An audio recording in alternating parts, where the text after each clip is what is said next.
Olá, ouvinte das rádios universitária FM 99.9 MHz e Paulo Freire AM 820 kHz. E você que nos acompanha pela transmissão ao vivo no Facebook. O tratamento da Covid-19 ocupa a ciência no mundo todo. Em Pernambuco, a pesquisa com plasma do sangue começa neste mês de julho. A técnica consiste em usar os anticorpos produzidos por pessoas que já tiveram a doença em pacientes internados para diminuir a infecção e a carga viral. O trabalho é desenvolvido pela Universidade de Pernambuco, a UPE, e a Fundação de Hematologia e Hemoterapia de Pernambuco, a EMOP. E tem pesquisadores dos hospitais Oswaldo Cruz, das clínicas e do PROCAP. Neste Saúde é o Tema, vamos conversar sobre essa pesquisa e a sua possível eficácia de tratamento em pacientes com Covid-19. Eu sou Danilo Melo, estudante de jornalismo da UFPE, e estarei com você nesta série especial do Saúde é o Tema sobre a pandemia do novo coronavírus. Enquanto durarem as recomendações de distanciamento físico, vamos realizar o programa remotamente. Lembrando que, além de transmitida nas rádios universitárias FM e AM do UFPE e ao vivo pelo Facebook, esta edição fica disponível no formato de podcast no site radiopaulofreire.fpe.br. Também fica disponível nas plataformas digitais. É só procurar por Saúde é o Tema para encontrar o podcast na plataforma de sua preferência. Convido você também a participar desta conversa ao vivo aqui no Facebook, comentando, enviando perguntas e interagindo com a gente. Nesta 10ª edição do Saúde é o Tema especial coronavírus, sobre a pesquisa com plasma sanguíneo para o tratamento de pacientes da Covid-19, vamos conversar com o médico infectologista, pesquisador e professor da Faculdade de Ciências Médicas e do Programa de Pós-Graduação em Ciências da Saúde da Universidade de Pernambuco, Demócrito Miranda. Muito obrigado, Demócrito, pela sua participação e seja muito bem-vinda. Obrigado pelo convite também. É um prazer estar aqui. E convidamos também para essa conversa a hematologista, médica do EMOP, professora da Faculdade de Ciências Médicas da Universidade de Pernambuco e pesquisadora da Unidade de Pesquisa Clínica do Complexo Hospitalar da UPR, Paula Loureiro. Seja muito bem-vinda. Tá, muito bom dia a todos que nos ouvem, né? É um prazer enorme estar aqui com vocês. O prazer é nosso. Demócrito, a pesquisa sobre a eficácia do uso de plasma sanguíneo de curados da Covid-19 em pacientes com doenças em atividade vem justamente do sucesso desse tipo de terapia com outras doenças, certo? Qual a perspectiva que vocês têm com essa nova pesquisa? Exatamente. Você explicou muito bem na abertura. A fundamentação da gente para fazer essa proposta de trabalho é que essa tentativa, esse tratamento, essa proposta de tratamento já foi feita em relação a várias outras doenças e não é de pouco tempo. Já há muitos anos se faz esse tipo se propõe esse tipo de tratamento, principalmente quando são doenças muito agudas, muito agressivas e que a gente não tem um tratamento muito adequado ainda disponível. Então, nós desenhamos esse projeto, ele está sendo também, não esse projeto exatamente, mas essa proposta de tratamento está sendo testada em vários lugares do Brasil, e nós nos baseamos no conhecimento acumulado já sobre esse tipo de tratamento e desenhamos uma proposta específica daqui de Pernambuco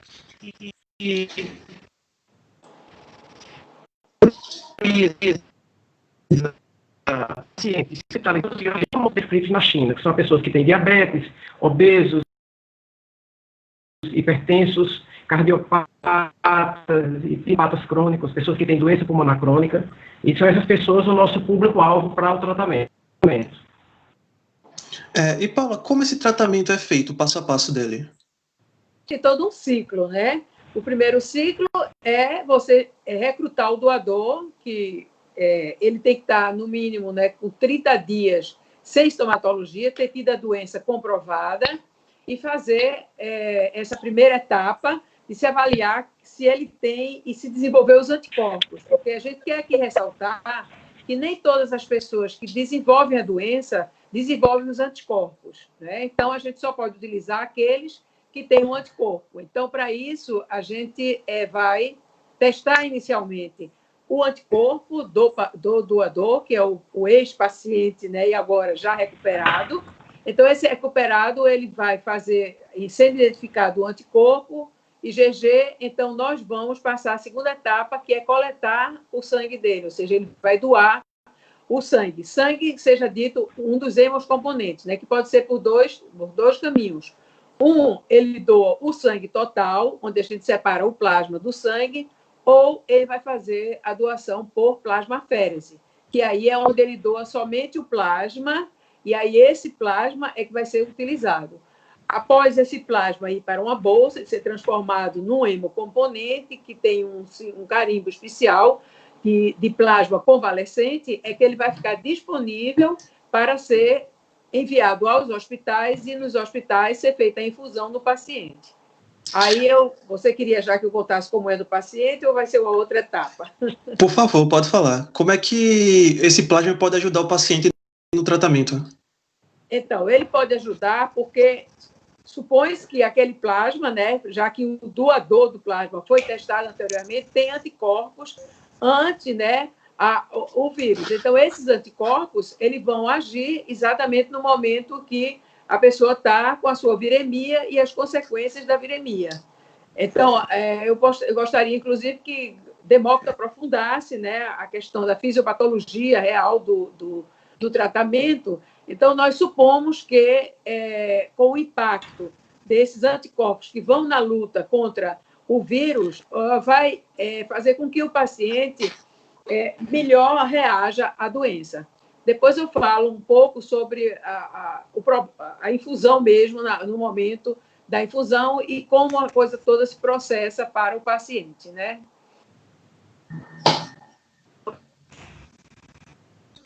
Pode complementar a fala dela, Demócrito? Pode complementar. Sim, quer dizer, o que a gente desenhou foi tentar tratar as pessoas que chegam com Covid grave. A gente está caracterizando como Covid grave aquele quadro que já houve indicação de internar, né? E ele tendo esses indicadores, que a gente já falou antes também, que podem permitir ou facilitar um agravamento da doença, esses são os critérios para se captar esses pacientes para pesquisa. E a ideia é ser um pouco mais precoce do que as tentativas iniciais de uso de plasma. A gente tem pequenas séries de casos já publicadas de uso do plasma, e o que é que diferencia esse trabalho da gente desses outros trabalhos é que essas pequenas séries foram feitas em pacientes que já estavam em UTI, provavelmente numa fase já muito avançada da doença, com complicações. De qualquer forma, eles tiveram resultados que podem ser considerados como positivos, né? A sobrevivência desses pacientes foi maior do que o resultado de desfecho de morte. Mas uma limitação desses estudos iniciais é que eles não têm grupo de comparação, só eles testaram 10, 12, 15 e viram como é que eles e descrevem se teve evento adverso, quem sobreviveu, quem morreu, quem ficou permanente em hospital. A proposta do trabalho agora é fazer um ensaio clínico, que é o estudo apropriado para quando você propõe uma nova intervenção ou um novo tratamento. Você separa um que vai receber aquela intervenção e compara com um grupo de pessoas tratadas no mesmo lugar, com as mesmas condições, sem a intervenção. E a escolha das pessoas para cada grupo não é uma escolha do indivíduo nem da pessoa também. É por sorteio, é aleatória. Então, isso é que dá a qualidade do estudo, que permite a gente saber que esses dois grupos, e que o tratamento fez uma diferença ou não no resultado final. Então, a gente, ao final do estudo, com uma amostra adequada, vai ter condições de dizer se esse tratamento, de fato, contribui para a sobrevida e para a melhor qualidade do tratamento na COVID. Quanto tempo, em média, dura um ensaio clínico como esse? Depende muito do recrutamento dos casos, né? Assim, a gente já vem há um tempo planejando o tratamento, porque assim, se a gente computar o tempo de planejamento do trabalho, né, a gente vai fazendo o processo, tem que passar por vários processos de submissão ao Comitê Nacional de Ética, ele é revisado por pares para saber se a gente está respeitando todas as normas técnicas internacionais de conduta ética para o trabalho. Tem que elaborar todos os formulários, elaborar toda a proposta do projeto, submeter a um registro nacional de ensaios clínicos, que também passa por um crivo de avaliação, e agora a gente já está com a equipe de campo treinada, e esse trabalho, como ele tem duas fases, né, a fase de coleta de doadores, de sangue com doadores, que também é uma fase que é considerada como ligada à pesquisa, e então a gente precisa também obedecer às normas técnicas e éticas de pesquisa. Então, o doador assina um termo de consentimento, ele é informado que está participando de uma pesquisa, e a gente tem que dar todo aquele suporte, e a outra fase, que é o ensaio propriamente dito. Bom, essa fase a gente já está agora implantando, e agora a coleta de dados vai depender do volume de pacientes que tenha nos hospitais, da aceitação dessas pessoas para o ensaio clínico, que em geral não é difícil, as pessoas em geral participam, têm interesse em entrar nos estudos e colaborar. E agora a gente tem que colocar pelo menos 110 pacientes em cada grupo desses. E em seguida entra o processo de análise de dados, escrita do artigo para publicar, que é quando a gente, de fato, tem acesso aos resultados. Isso pode demorar alguns meses. Entendo. É pela transmissão ao vivo no Facebook. Siga conosco, comentando, enviando perguntas, curtindo e compartilhando. Interaja com a gente. No Saúde é o tema especial Coronavírus de hoje, estamos falando sobre a pesquisa para tratamento de pacientes da Covid-19 com plasma sanguíneo. E para falar sobre isso, contamos com a participação do médico infectologista, pesquisador e professor da Faculdade de Ciências Médicas e do Programa de Pós-Graduação em Ciências da Saúde da Universidade de Pernambuco, Demócrito Miranda, e também conosco a hematologista, médica do EMOP, professora da Faculdade de Ciências Médicas da Universidade de Pernambuco e pesquisadora da Unidade de Pesquisa Clínica do Complexo Hospitalar da UPE, Paula Loureiro. Enquanto durarem as recomendações de distanciamento físico, vamos realizar o programa remotamente de casa. Demócrito, existem tratamentos com plasma sanguíneo para outras doenças, principalmente nos Estados Unidos. Como é a pesquisa e uso dessa terapia aqui no Brasil, atualmente? E também é bastante comum ela ser feita? Não é tão comum. Geralmente acontece em situações excepcionais de doenças que a gente não tem um tratamento, vamos dizer assim, mais prático, né? Porque também não é um tratamento tão simples. Você precisa, primeiro, ter pessoas que já adoeceram e já se recuperaram, né? A produção de plasma, por mais que você dê prioridade a isso dentro do centro de hemoterapia, ela tem uma certa limitação.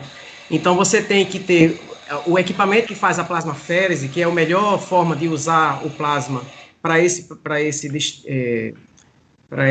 fim, ele é é uma máquina. Então, ela tem o tempo de uso, né? Assim, você não tem possibilidade de usar em mais de uma pessoa. Então, para cada pessoa, uma máquina, por um tempo que dura mais ou menos 40 minutos para fazer a coleta de plasma.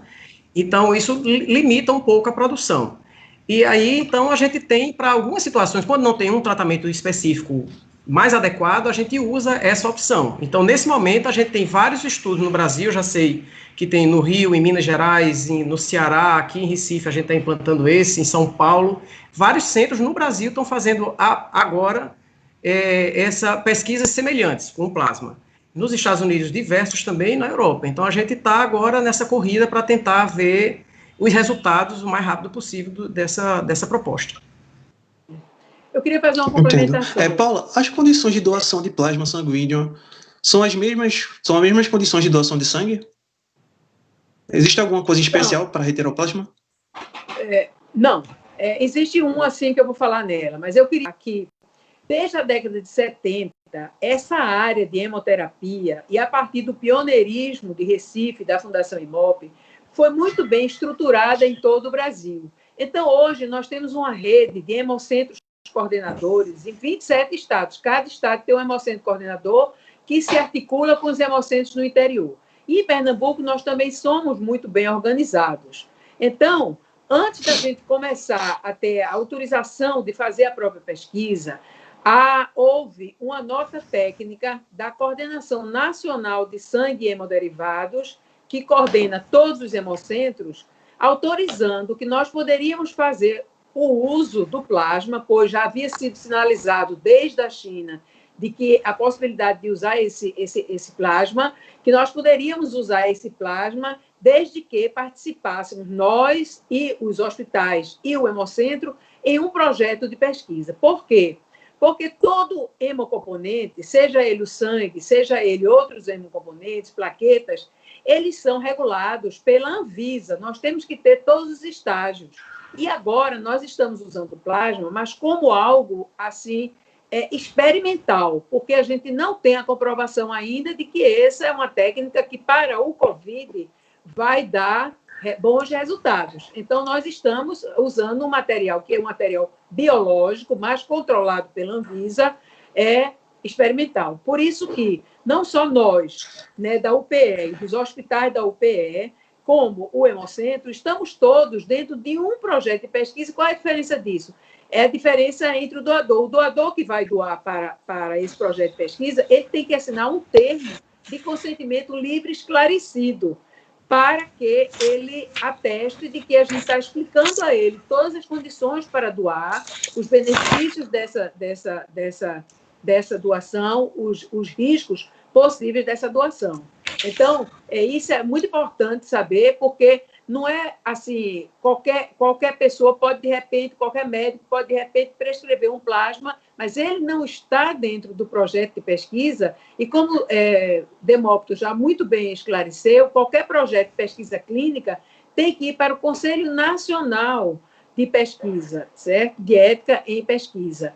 Então, nós tivemos esse trâmite que levou aí uns 15 dias entre a gente mandar o projeto, eles fazerem algumas exigências, e então a gente está agora autorizado do ponto de vista ético para fazer a pesquisa, e também autorizado do ponto de vista ético para fazer essa pesquisa do plasma convalescente. Quais são as vantagens para os hemocentros? Não vai ser a primeira nem a última epidemia que nós vamos enfrentar. Então, pode haver outras epidemias, como, por exemplo, na história, houve a epidemia em 2015 do ebola na África, e lá o grande recurso que eles tiveram foi o plasma de convalescente. As pessoas que tinham tido ebola é que doavam o plasma para aqueles que estavam doentes. Então, em algumas doenças, esse plasma já deu muito certo. Em outras, a gente está esperando que dê certo, já tem provas de que melhorou realmente, sim, a sobrevida, melhorou o número de dias de internamento dos pacientes, e porque o futuro disso é este canal para fazer plasmas de recuperados de outras epidemias vai ser, sim, estabelecido nos hemocentros. Então, ao chegar uma nova epidemia que se aplique a você coletar o plasma de recuperado, seja Covid, seja, sei lá, qual é a próxima epidemia que a gente vai enfrentar, nós já vamos estar prontos. Então, essa é uma grande vantagem de que todos os hemocentros do país estabelecerem suas pesquisas para, no processo posterior, estabelecer isso como rotina. Basta ser flagrado, né, pela coordenação geral e pelas secretarias de saúde, que necessitariam desse tipo de tratamento, que os hemocentros já vão estar prontos. Eu acho que essa vai ser um grande benefício, aí não individual para o paciente, mas sim um grande benefício para o sistema de hemoterapia do Brasil. Essa pesquisa parece ser bastante complexa e também parece ser bem cara. Quem é que está financiando essa pesquisa? Foi uma boa pergunta.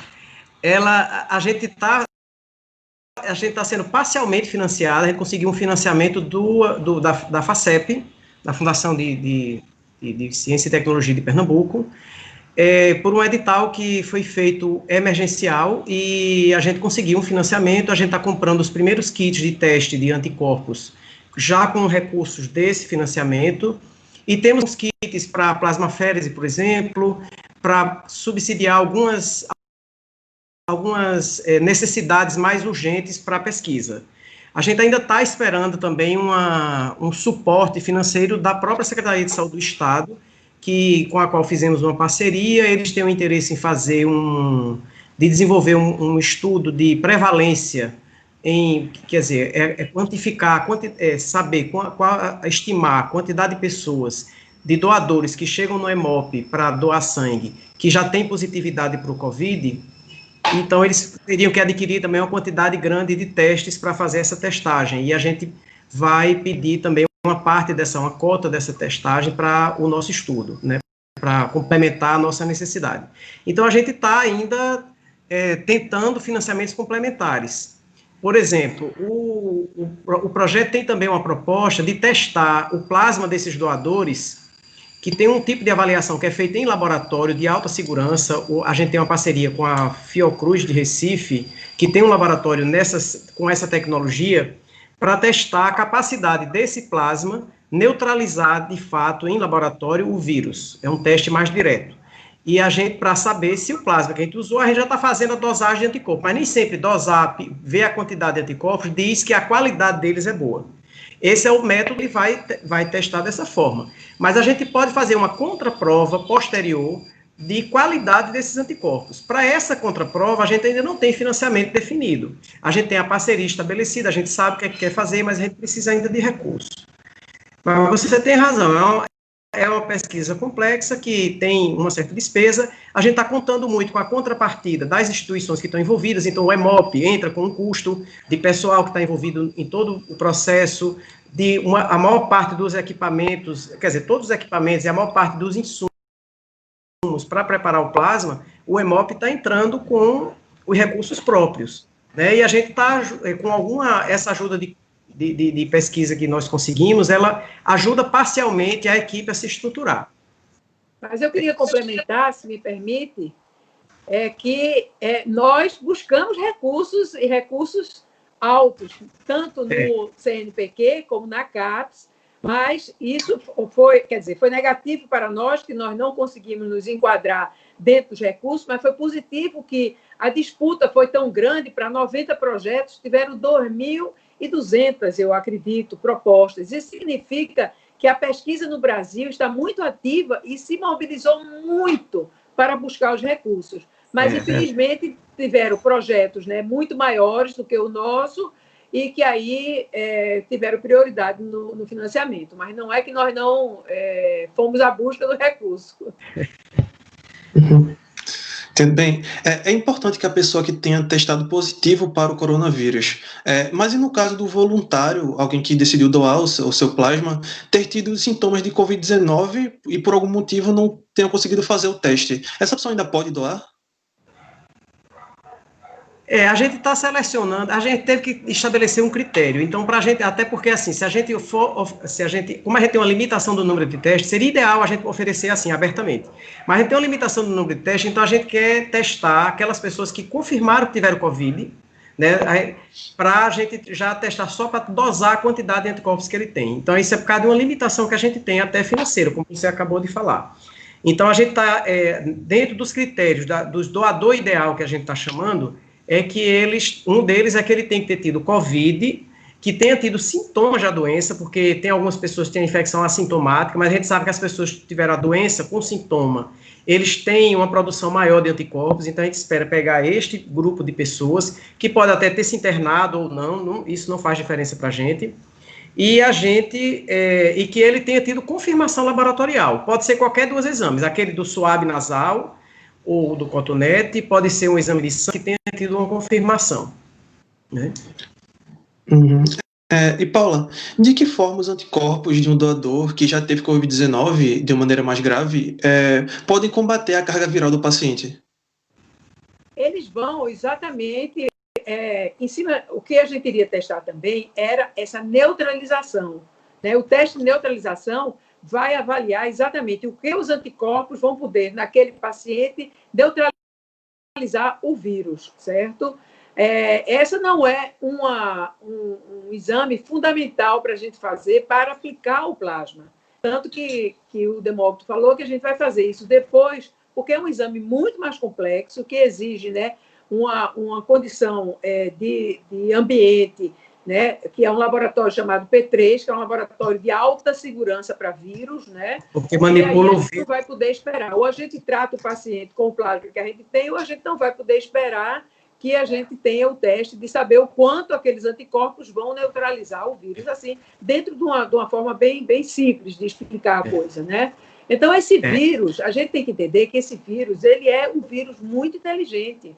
Por quê? Porque ele desenvolve formas de penetrar na pessoa, se apropriar da pessoa, porque ele precisa de nós, ele precisa dos humanos para sobreviver. Isso é uma primeira coisa que todo mundo tem que estar na cabeça. Ele precisa, para sobreviver, dos humanos. Por isso que isolamento social é importante, porque os humanos protegidos, ele não vai voar para dentro da casa dos pacientes, como é o caso dos mosquitos, né?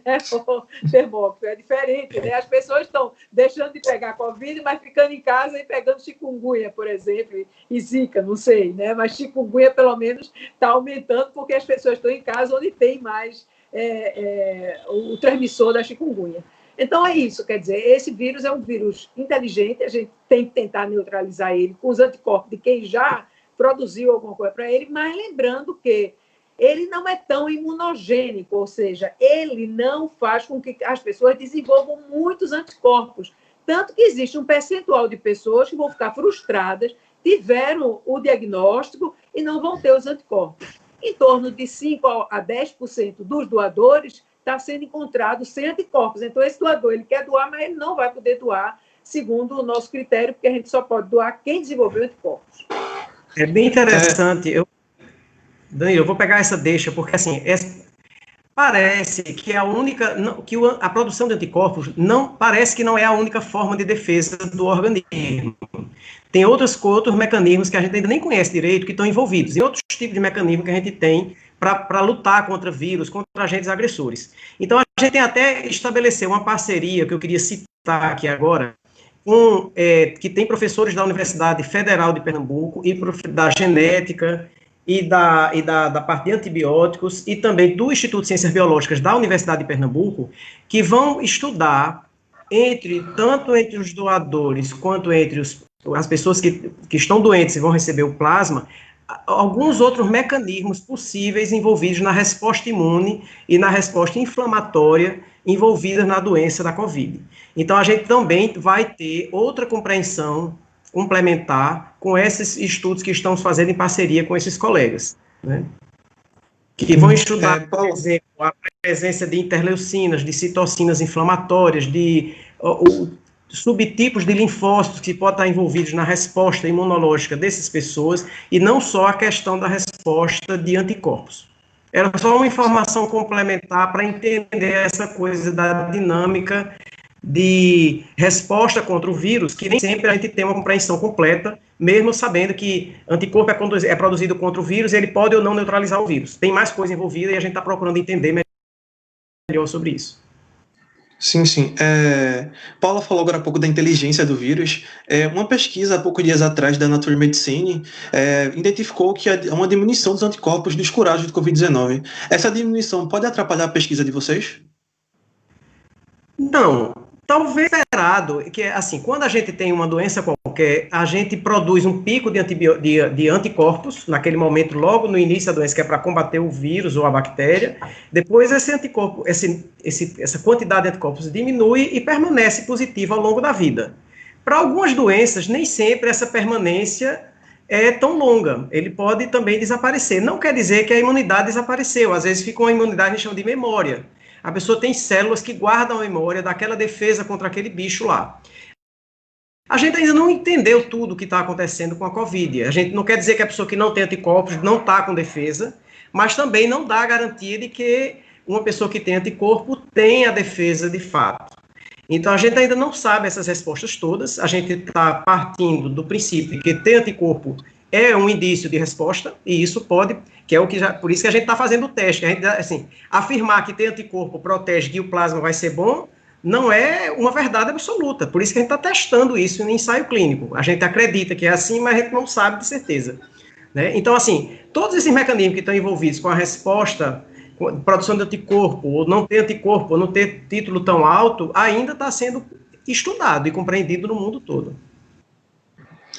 Bem, você que nos acompanha pela transmissão ao vivo no Facebook, siga conosco comentando, enviando perguntas, curtindo e compartilhando. Interaja com a gente. No Saúde é o tema especial Coronavírus de hoje, estamos falando sobre a pesquisa para tratamento de pacientes da Covid-19 com plasma sanguíneo. E para falar sobre isso, contamos com a participação do médico infectologista, pesquisador e professor da Faculdade de Ciências Médicas e do Programa de Pós-Graduação em Ciências da Saúde da Universidade de Pernambuco, Demócrito Miranda. Também conosco a hematologista médica do EMOP, professora da Faculdade de Ciências Médicas da Universidade de Pernambuco e pesquisadora da Unidade de Pesquisa Clínica do Complexo Hospitalar da UPE, Paula Loureiro. Enquanto durarem as recomendações de distanciamento físico, vamos realizar o programa remotamente de casa. Quais são as vantagens do tratamento com plasma sanguíneo? Bom, a vantagem é que a gente tem, assim, a possibilidade de fazer isso de forma relativamente rápida, né? A gente pode oferecer esse tratamento para pessoas que estão mais graves, que estão em hospital. O EMOP tem uma estrutura que já permite, por exemplo, a gente tem agências transfusionais em todos esses hospitais que estão envolvidos no estudo. Então, essa agência transfusional tem um médico, geralmente, no nosso caso, são médicas, que estão diretamente envolvidas com o estudo e que estão nos hospitais, são elas que ficam responsáveis pela comunicação com a EMOP, por receber o plasma, por testar a qualidade daquele produto, saber se o paciente, se aquele plasma é adequado para aquela pessoa e acompanhar os efeitos colaterais que ele possa apresentar na hora da transfusão.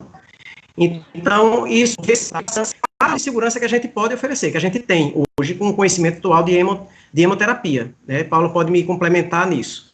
E eu queria até realçar aqui, reforçar que a gente só está, isso tem a ver até com aquela sua pergunta do projeto é caro e tal, a gente só está com esse estudo assim, viabilizado agora por causa da grande carga de trabalho e de colaboração espontânea, voluntária, de várias dessas pesquisadoras que estão envolvidas no estudo, tanto de dentro do EMOP, do Hospital Oswaldo Cruz, de todos esses grupos, que estão trabalhando com a gente em parceria. A gente tem reunião durante a semana, várias vezes na semana, durante algumas noites, várias noites, para esse planejamento e chegar aqui até onde a gente está, por um trabalho voluntário e completamente dedicado dessas pessoas todas. Paula, você já tem algum efeito colateral identificado do tratamento com plasma? Temos sim. A gente tem uma frase de todo, né? Hematologista e hemoterapeuta diz: a melhor transfusão é a não transfusão. Começa por aí, né? Por quê? Porque tudo que a gente puder avisar uma transfusão, a gente deve evitar. Mas, particularmente nesse caso, a gente não vai poder aplicar esta máxima. Por quê? Porque não é por causa de uma anemia que o cara está fazendo uma transfusão, que poderia ter outros meios de coleta. E sim por causa de um vírus, onde um dos tratamentos pode ser esse. E por que a gente fica tranquilo? Porque os efeitos colaterais do uso do plasma são mínimos. Não quer dizer que não exista. Existe, sim. Existe uma probabilidade de você ter vários tipos de reações transfusionais, desde as reações mais graves até reações mais leves. As reações mais leves, o que é? É uma urticária, ou seja, uma alergia àquele plasma, né? Mas isso você tem com qualquer transfusão, não quer dizer só com plasma, não é? Mas, então, se tem alguma possibilidade de ter reações adversas, o que é que nós, hemoterapeutas, né, transfusionistas, como chamam essas pessoas e essas médicas que vão trabalhar nos hospitais aplicando plasma, vão fazer? Elas vão querer um plasma que tenha menor probabilidade de ter esses efeitos colaterais mais graves. Eu falo sobre eles. Então, um dos efeitos colaterais mais graves chama o nome chamado TRAL. TRAL é um nome em inglês, mas, na verdade, é uma lesão aguda só com a presença de alguns componentes do plasma, que isso pode ser em qualquer transfusão, mas no plasma também. Então, o que é que seria isso? Essa lesão pulmonar, ela é em cima de anticorpos que são gerados contra os anticorpos receptor. Então, há uma possibilidade de ser uma interação imunológica entre o que existe no plasma e os poucos leucócitos que existem no plasma do doador e o receptor, que é o paciente. Então, isso acontece com mais frequência ligado a plasmas coletados de mulheres multíparas. Então, o que são mulheres multíparas? São aquelas que tiveram, né, mais de um, de dois, de três filhos. Mas existe um percentual também de mulheres que muitas vezes têm abortos que elas nem sabem, ou seja, o feto é ali gerado e elas têm um sangramento que às vezes nem sabem que é aquilo com uma gravidez. Mas mesmo sendo uma gravidez, ali elas também geram esses anticorpos antileucócitos. E daí, o que é que, para prevenir as possibilidades das pessoas que vão receber o plasma ter maior probabilidade de ter essa sequência, nós não vamos coletar plasma de mulheres. Essa é a grande prevenção. A outra prevenção é você fazer alguns procedimentos no plasma usando filtros que possam filtrar todos aqueles leucócitos que, porventura, tenham ficado, alguns poucos, dentro do plasma, né? Então, essa é a explicação que a gente dá, porque as pessoas estão, assim, um pouco chateadas de que as mulheres não possam participar conosco desse projeto, mas é uma prevenção de futuros danos, né? A outro problema sério que pode haver é uma sobrecarga de volume. Quando a gente dá o plasma, a gente vai dar 250 ml de líquido ali no paciente. Então, o paciente pode ter uma sobrecarga de volume, principalmente esses pacientes que já têm uma comorbidade, como o Demócrito falou, que seja um problema cardíaco ou outro. Então, mas o percentual é 0,01%, é muito pequeno. Ou seja, nós que vamos fazer 100 pacientes, a probabilidade de a gente ter uma reação transfusional dessa é menor. Estudos como o que está sendo feito nos Estados Unidos, que já tem mais de 20 mil pacientes usando plasma, eles aí já identificaram as reações, porque é um volume muito grande. Então, eles indicaram esse mesmo tipo de reação. Não tem outro tipo de reação. Tem desde as mais leves. E por isso que o momento da pesquisa, onde vai ser infundido, né, onde ele vai tomar o plasma, tem que ser muito acompanhado, porque a gente tem que saber se a gente não está também fazendo algum malefício ao paciente, não é? Mas esperamos que malefício não vai ter nenhum. Agora, isso fica aqui, espero que tenha compreendido por que a mulher não pode ser doadora mesmo. Eu tenho até uma proposta. Eu tenho vários colegas e amigos, amigas e pessoas que reclamaram, né, porque as mulheres não podem doar. E eu tenho dito que as mulheres podem conseguir um doador, né, seja o namorado, o marido, o amigo, o vizinho. Então, elas vão fazer a campanha de arranjar, de arregimentar doadores, né, voluntários, do mesmo jeito. Isso é uma forma perfeita, medida de não usar plasma da não tem, que já é aplicada para outras situações, e a gente está só seguindo essa norma. Então, para minimizar esses eventos adversos, essa possibilidade de efeitos colaterais, como em qualquer outra medicação, qualquer tratamento pode ter, é que são tomadas essas medidas de segurança. Como, por exemplo, a plasmaférese é uma forma também de aumentar a segurança. Além de aumentar a segurança para o doador, porque o doador não perde tanto componente do sangue, ele perde só o plasma e ele guarda a hemácia, então tem menos risco de ter anemia, tem uma perda menor. Como a plasmaférese é uma maneira de componentes, tirar esse componente do sangue de uma forma mais pura. Então, esse plasma é mais confiável, digamos assim. Ele é melhor, mais apropriado para esse tipo de terapia do que o plasma quando a gente faz a doação de sangue total, que a gente também pode até utilizar, mas o outro é uma proposta melhor. Todas essas medidas são medidas para otimizar e diminuir a possibilidade de efeitos colaterais. Quando eles já são relativamente raros. Então, às vezes a pessoa tem uma febre, como a Paula foi, que são os efeitos mais comuns, mas mesmo assim não são tão frequentes. Demócrito, eu queria que você explicasse um pouco mais para a gente qual é o perfil ideal de doador que vocês estão procurando. Isso. Vocês já falaram que ele precisa ter tido Covid, que mulheres, infelizmente, não podem doar, mas qual é o perfil ideal?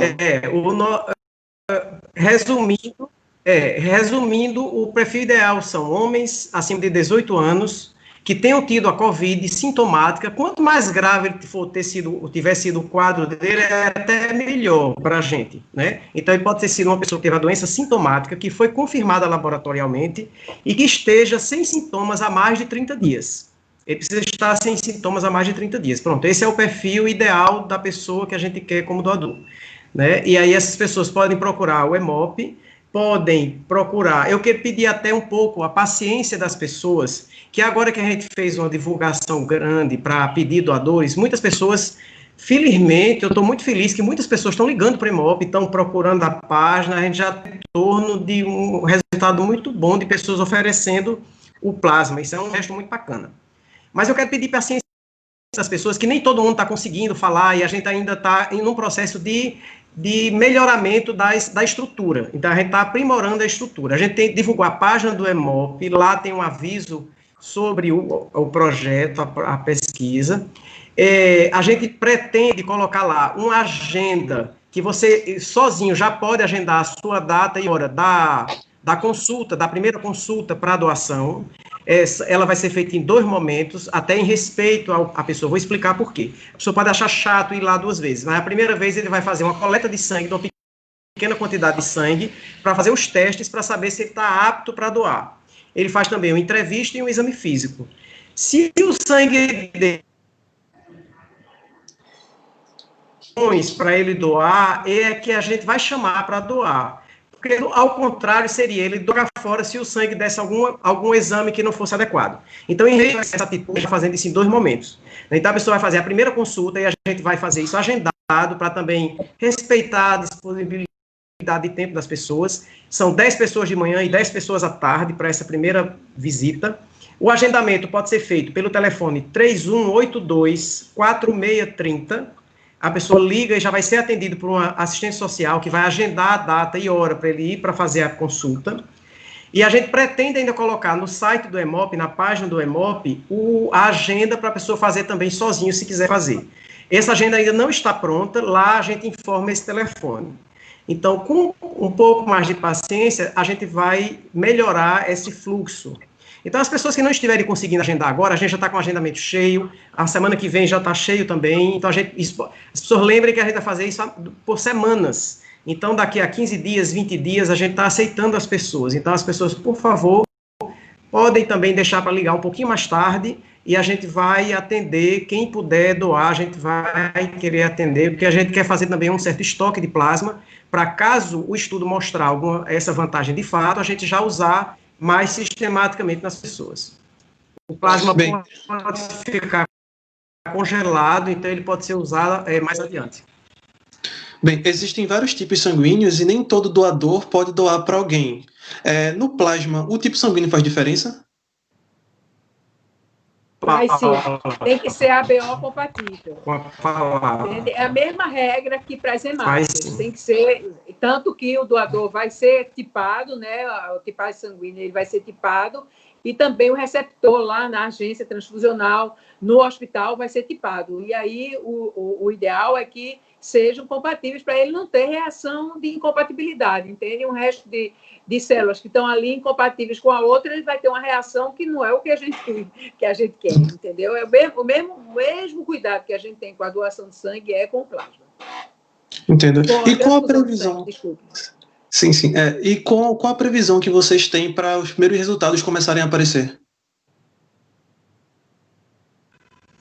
Pois é, eu acho que demora um pouco. A nossa previsão, a gente está fazendo previsões mais imediatas. Por exemplo, a gente quer começar a coleta agora.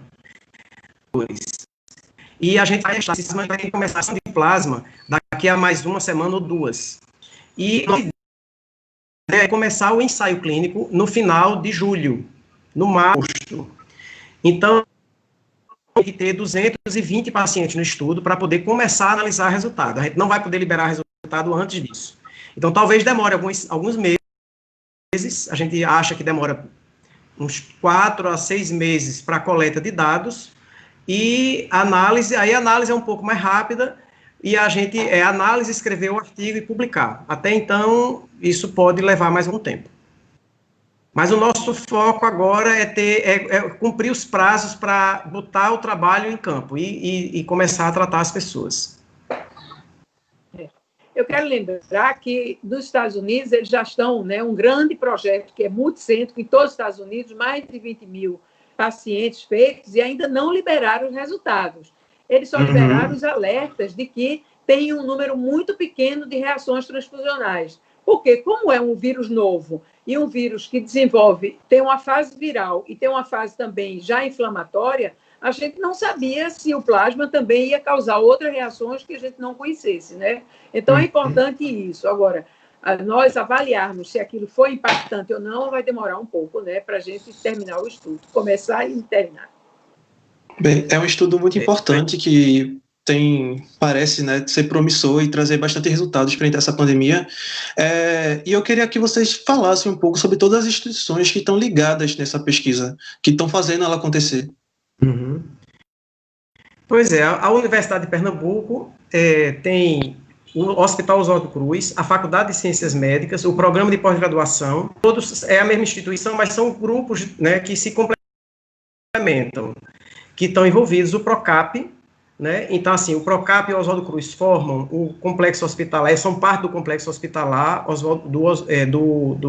da Universidade de Pernambuco. Então, toda essa estrutura está envolvida no estudo, representada por uma ou outra pessoa, docentes, funcionários, né, técnicos, médicos que estão envolvidos na estrutura da pesquisa.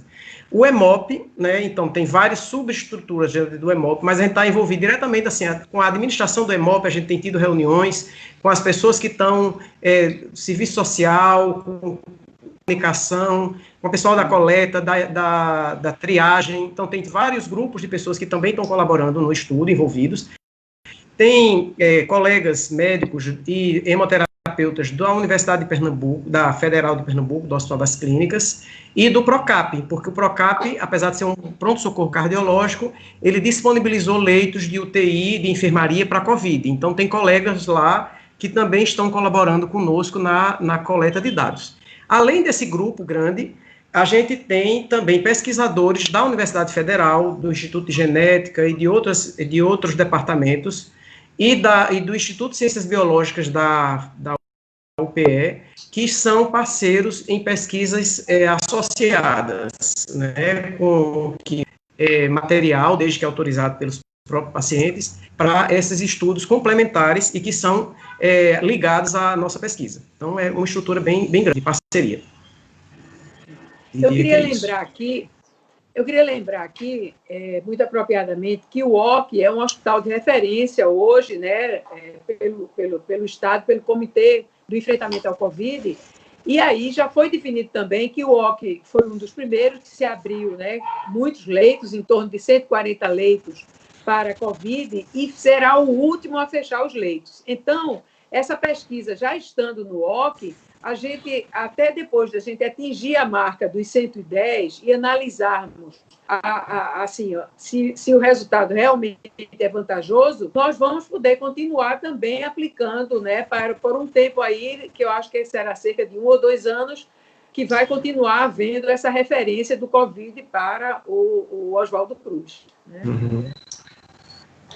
Eu esqueci de citar, entre as parcerias que eu falei, eu esqueci de citar a Fiocruz de Pernambuco, que tem o LAVIT, que é o laboratório que vai dar suporte a gente nos testes de neutralização também. Assim, é até interessante, a gente já tem alguma experiência de parcerias interinstitucionais, né, em várias pesquisas. A gente teve um consórcio aqui, pernambucano, de AIDS, de HIV e AIDS, de pesquisa em HIV e AIDS, que juntou parceiros, pesquisadores, docentes e médicos de assistência, tanto da Universidade de Pernambuco, da Federal e da Secretaria Estadual de Saúde, do Correio Picanço, como também da Fiocruz. Depois disso, a gente também teve uma experiência muito interessante e muito produtiva com a epidemia de Zika. Então, a gente formou um grupo de pesquisa interinstitucional com pessoas de todas essas instituições envolvidas, que até hoje está a pesquisa de Zika, que ajudou a dar uma resposta à epidemia de microcefalia, quando ela começou a aparecer aqui em Pernambuco, a gente não sabia nem qual era a causa. Então, eu também fiz pesquisa, que é um grupo de pesquisa interinstitucional, que engloba todas essas instituições de pesquisa e de ensino daqui, né? Essas instituições que fazem essa balbúrdia de trabalhar fazendo pesquisa. E a gente, então, essa experiência deu essa maleabilidade e essa facilidade de estabelecer essas parcerias, porque são parcerias que precisam de uma certa negociação e de confiança mútua, e que a gente já aprendeu a fazer isso com muita facilidade. Sim, sim. Se você se encaixa no perfil de doador, é do sexo masculino, tem mais de 18 anos e teve Covid há mais de 30 dias confirmado com qualquer exame laboratorial, você pode agendar sua doação no site www.emop.pe.gov.br ou pelo telefone 0800 081 1535. Repetindo, no site www.emop.pe.gov.br ou pelo telefone 0800 081 1535. A gente está caminhando para o final do programa, mas antes de encerrarmos, eu gostaria de passar a palavra para cada um de vocês, que vocês falassem dessas suas considerações finais sobre a importância da pesquisa nesse momento de pandemia. A gente pode começar por Paula? Tá bom. Eu agradeço muito a oportunidade de nós podermos falar aqui, né, na rádio e também divulgar. Eu acho esse veículo um veículo maravilhoso e também nós aprendemos outras coisas com essa pandemia. Nós aprendemos que existem formas de você fazer comunicação em saúde mais fácil.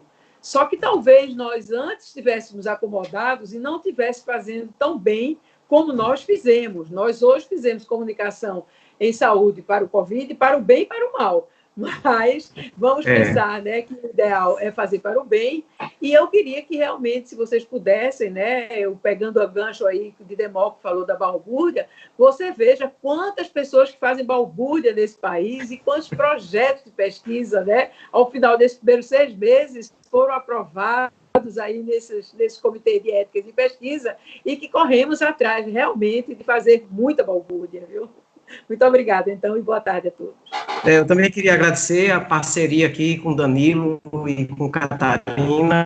Já é a segunda experiência que eu tenho com eles.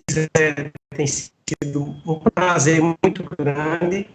É sempre bom conversar sobre o que a gente está fazendo, o que a gente está produzindo. Fazer pesquisa, assim, o que alimenta a gente, uma coisa que a gente quer responder, essa pergunta. Não é que tem que dar certo, não é que esse proposto que a gente torce muito que dê certo, mas a gente quer responder essa pergunta. A gente quer saber, o plasma funciona? Então vamos testar. A gente pode, o que interessa para a gente é a resposta. A gente até quer que ele funcione, mas também interessa a gente dizer, olha, não é um tratamento bom. Então, se a gente tiver uma resposta daqui a algum tempo, dizer, olha, o plasma é bom para tratar a Covid, ou então o plasma não é bom para tratar a Covid, não vamos investir nesse campo, é uma resposta e interessa essa resposta. Então, para a gente, o resultado final, apesar da gente torcer para para ter uma proposta de tratamento que funcione, mas o resultado final que interessa é você ter uma resposta científica para aquela pergunta.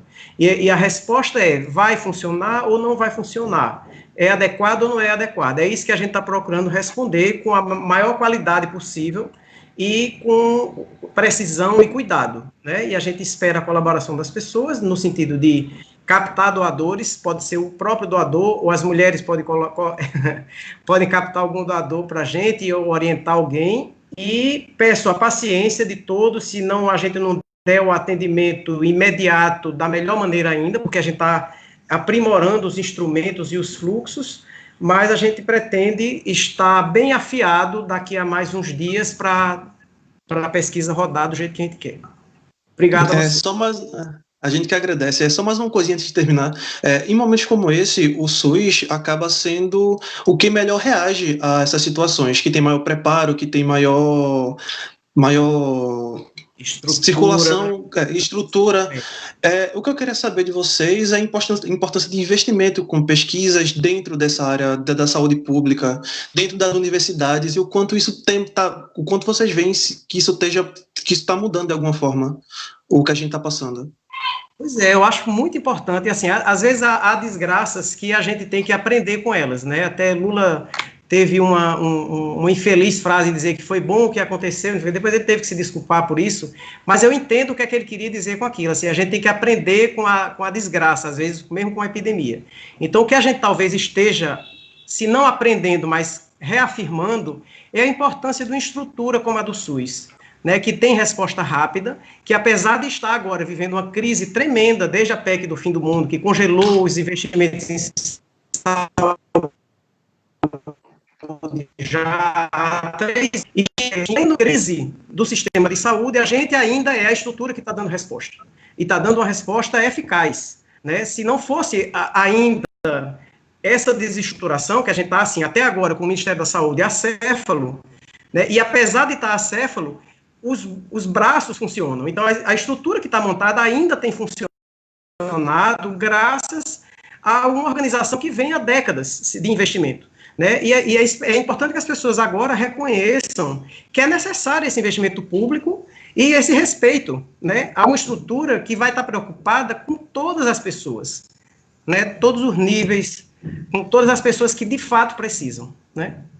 Então, acho que é muito importante. É uma descoberta na Europa, em vários países assim, extremamente capitalistas, estão dando demonstrações, né, do quanto é importante você ter uma estrutura de Estado que esteja voltada para o povo, para dar acesso às pessoas com respeito, independente de onde vêm essas pessoas, da origem, da cor, das opções e